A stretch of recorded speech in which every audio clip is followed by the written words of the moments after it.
Hello, everyone. I'm Robin Hattersley from Campus Safety Magazine. Welcome to today's show. Today, I'm speaking with Stephen Ellis, who is coordinator of campus security and safety for the Corona-Norco Unified School District in California. He is also one of this year's Director of the Year finalists and was a finalist last year as well. He's been very successful in winning several grants aimed at improving safety and security on his district's many campuses. In my interview with Steve, he describes the grants his district has been awarded, how he was able to win those grants, as well as how he manages them. So with that, enjoy the show.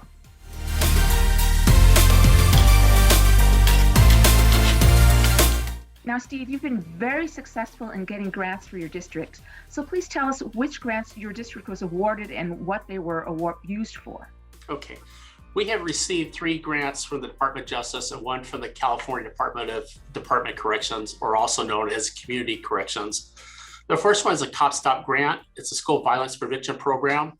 It provides for security-related purchases for schools and district facilities. We're upgrading our security camera system, purchasing emergency supplies for our school sites, and also creating an access control system here at the district office. The second grant that we received, it's called the Stop Cops Grant, and it provides additional training related to early warning signs to mental health crisis and emergencies preparedness. As we know, mental health issues, not just during the time of COVID, but even well before then, is at epidemic stages. And it's something that I'm very passionate about. Our superintendent and our school board is very passionate about. And so we're able to address those needs with our students early on. The third one we received was a Stop Threat Assessments grant, and it provides additional training and resources to enhance crisis response teams at our school sites and to increase our ability to respond to threats to individuals that want to harm themselves, meaning students, as well as training and resources to enhance our ability to conduct school safety audits on school campuses. And lastly, we received the Prop 47 grant from the California Department of Corrections, and it provides funding for mental health and substance abuse disorder and treatment. And we provide job skills as well as placement for low-level nonviolent youth offenders. Great. So how did you go about getting those grants? I mean, did you use a grant writer? Were there partnerships involved with the community, with other stakeholders? Were there site assessments, risk assessments, maybe previous issues that needed to be addressed? Yeah, Robin, you kind of hit it all right there in a nutshell. Before we apply for a grant, it's important for districts to know their school sites and their vulnerabilities. And so you need to go out and either hire someone to come out and conduct assessments or do assessments within and find out your vulnerabilities on your campus, really identify what the needs are for your school sites. And also you need to establish strong partnerships, not just with your community partners, but also with law enforcement and fire departments. Our district is very unique. We're a very large district. I think we're about the 8th largest school district in California. We have a little bit under 54,000 students and 51 schools and 8,800 employees. So we're a massive district. And so it's important to have those partnerships and find out the needs, working with our bargaining groups as well. We do use a grant writer also, but we've been working with these partners and the grant writer for many years to identify what our needs are and how can we, in the event money becomes available or these grants become available, how could they be used in our district? Do you have any tips on successfully applying for and receiving a grant? Yeah, we have strong partnerships, and I could really just emphasize the importance of school districts establishing these partnerships before you apply for a grant. It's just like a crisis. You want to have these relationships with people and organizations before a crisis should occur. And so they will help you and support you in applying for these grants and utilizing their resources to identify your vulnerabilities and your needs at your school sites. We do use a grant writer. Unfortunately, I don't disclose what we use and our method as far as applying for the grants, because these grants are very competitive. And so what information would be shared, it would be used against us and being awarded for future grants. But what I will say that again, developing these partnerships is critical. Find out what your needs assessments are. and what is the needs for your students and your school community that you do serve. Now, you are also responsible for managing the projects stemming from those grants. So what is all involved in the managing of your grant projects? Yeah, and it's involved in the grants are very specific as far as what you can use the funds for.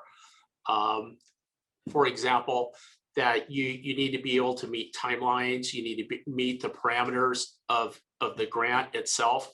You need to be careful that when you submit your application, we all have needs, but you have to be able to have time to support those needs and meet the criteria of the grant if you're awarded those funds. And so you have to have what we do in our district, and it's very unique, is we have our chief business officer, our accounting technicians, myself and my assistant. We have monthly meetings and we review what our timelines are, what the money can be used specifically for, and what is the best need, where can we get the best bang for our buck to meet the needs of our school community to enhance our school safety in our district. And then we also have support groups as well, meaning with like the Prop 47 grant. We have our contractors that we work with very closely. We have monthly meetings with the police department as well, and to find out that we're utilizing the money to the best of our ability.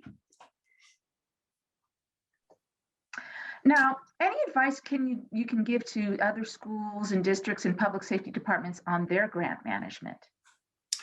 Yeah, I would suggest, hindsight being 2020, I would probably recommend that if at all possible, the grant allows you to hire someone to help manage the grant on a day-to-day basis. Like I indicated, we have a large district, and with the number of school sites and students that we do have and managing 4 grants, it can be very time consuming. You have to have real good time management and be disciplined in that area. But what you need to do, you need to have your events and your timelines calendared and any issues that you have.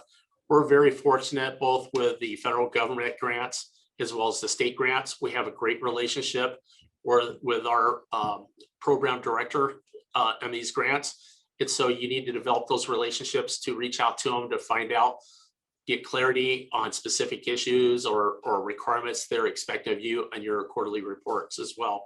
And it's just maintaining a strong line of communication with all of your stakeholders. Now, what should other districts and schools not do when managing their grants? Any things that are just like major faux pas that they should not do? Yeah. First of all, you need to make sure, just starting with your assessments, you need to make sure that you really look closely at your district. What are your assessments, that you're not just trying to get money and then you can't fulfill the requirements of the grant and that you have to give the money back, because that doesn't look good on this district itself and the organization. But you also need to make sure that you have time to manage the grants. And again, it's not uncommon to work 12 to 14-hour days to try to do it, but we're talking about trying to service our school community, our kids. And again, as I mentioned, almost all these grants, all of them except one, has mental health tied to it. And mental health is something I'm extremely passionate about to meet the needs, especially during the pandemic. You see these kids that have committed suicide and done self-harm to themselves. And so as an individual, as far as wanting to serve the community and the kids, I need to make sure I provide all the resources and support I can to them.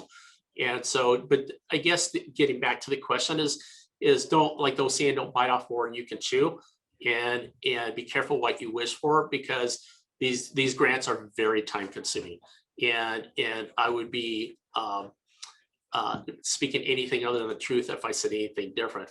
And so just make sure you have time to really manage the grants, or your district will support you with some additional support if you are awarded those grants as well. Thanks, Steve. Anything else you'd like to add on this topic? Grants for a long time did not become available, either because of the recession, the economy. And so it's really important that school districts be as prepared for them beforehand.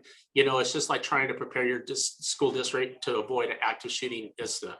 You know, grants are becoming available. And so districts need to do the work beforehand, do the assessments, develop those strong partnerships, go in there and develop your account with grants.gov and develop a good partnership with a grant writer to meet whatever your needs are of your district.